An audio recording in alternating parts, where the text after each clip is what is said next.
My ramblings. Welcome to this episode. The only command decision I ever made. Uh, when I transferred to Great Lakes, I got rated highly qualified. I don't understand how I could have gotten that rating. I'll come back to that in a second. Uh, when I first started working for the government, I was in a program that the Navy went out and hired. Well, actually, the entire federal government went out and hired people that were working on various degree specialties, in this case, engineering.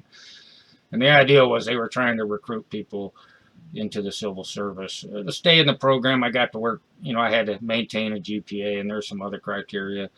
But I got to work 20 hours a week getting engineering experience. And they happened to put me in the construction office. So the last year and a half while working towards my degree, I got experience working around the construction side of the house, how the government administers construction contracts.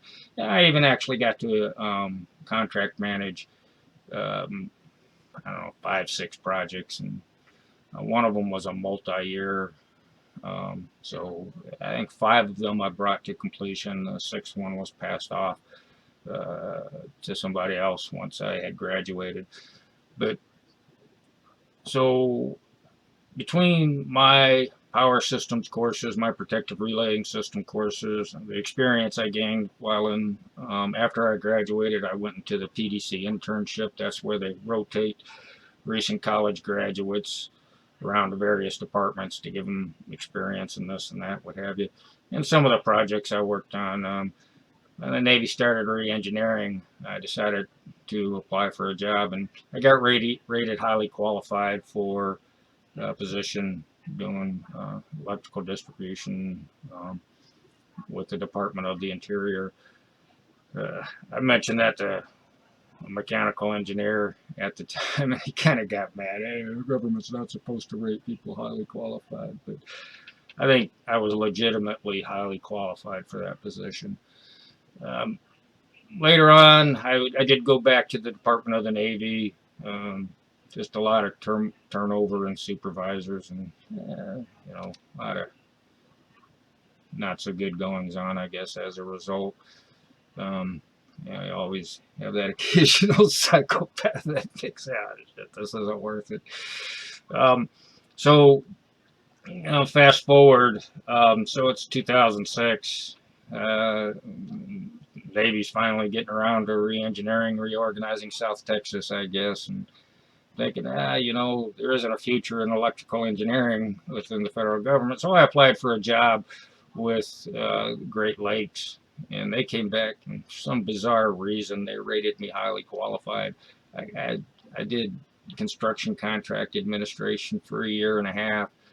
I kind of wondered, are these guys trying to pull something? But I accepted the job anyway, and so our family moved up to Great Lakes. The Navy, of course, paid for that job transfer expenses.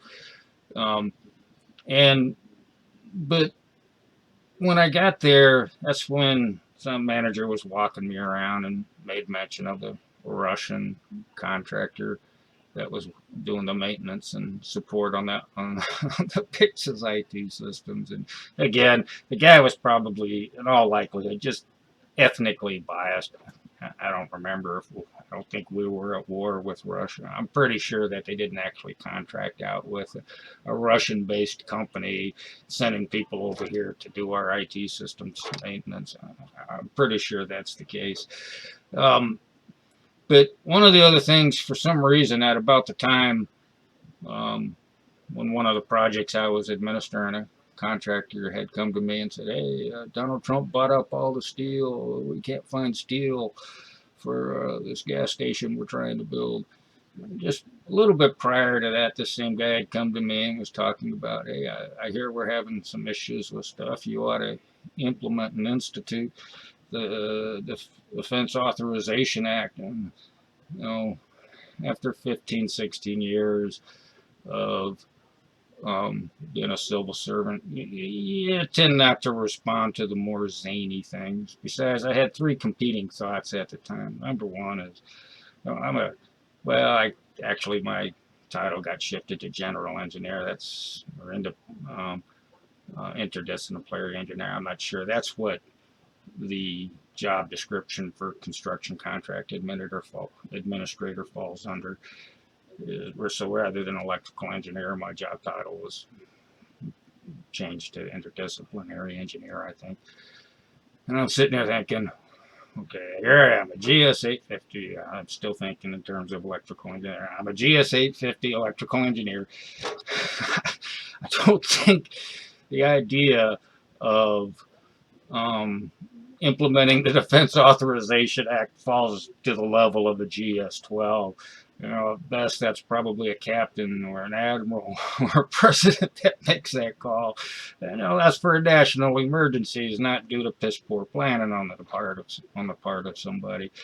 And the other thing I'm thinking is, well, the other one was that, you know, it's not only am I just a GS-12 level, but that's for emergencies. And then the third thought that was competing, that was going through my mind at the time. I was thinking, should I respond to this nonsense? Is that, who the hell do these people think I am? So, that's pretty much it. So, anyway, with that backdrop, I want to get back to. I only ever made one command. I made lots of decisions regarding the projects I worked on. You know, that's just falls under the natural purview of the positions, you know, that you occupy. You know, you work within those constraints, but so when I was working with the Department of Interior, I was an electrical engineer, same GS 850, and you know, one particular day, our project engineer, and that's just, you know, the title of the guy that was in charge of the entire organization. There's nothing to be read into the word project. There's nothing to be read into the word engineer. He was the guy that sat at the top of the particular organization I worked for. Then we had our power management division, and we had our irrigation division. So usually when the project engineer was gone, one or the other would, you know, be responsible for running the place.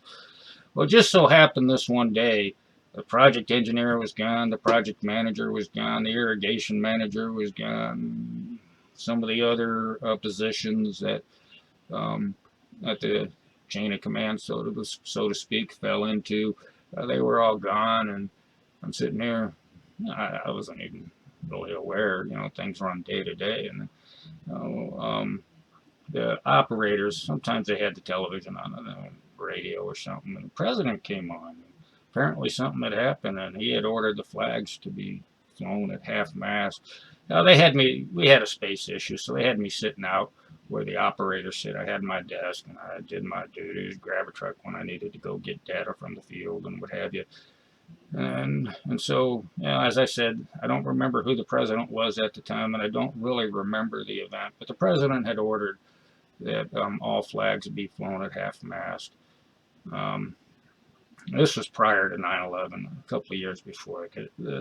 I worked there from 1999 and 2000, and so I'm waiting for, you know, somebody to say, and he tells me, hey, you know what? I think you're in charge. So I went and I checked. Project engineer was gone, the power manager was gone, everybody else, and natural train of command. And technically, I was in charge. I wasn't going to alter the course of the ship. No, people were gone for a couple hours. It wouldn't make any sense. I was glad no emergencies came up. But the issue of the flags at half mast fell onto my shoulders, and so my one command decision was I gave the command to lower the flags to half mast. And one of the operators was there, and he's one of the guys that usually raised and lowered the flags each day. So let's go do it. So we went out and we lowered the flags to half mast. So hey, it's one command decision, and throughout my civil service career that I was called upon to make. So there you have it. Thanks for tuning in, and see you next time.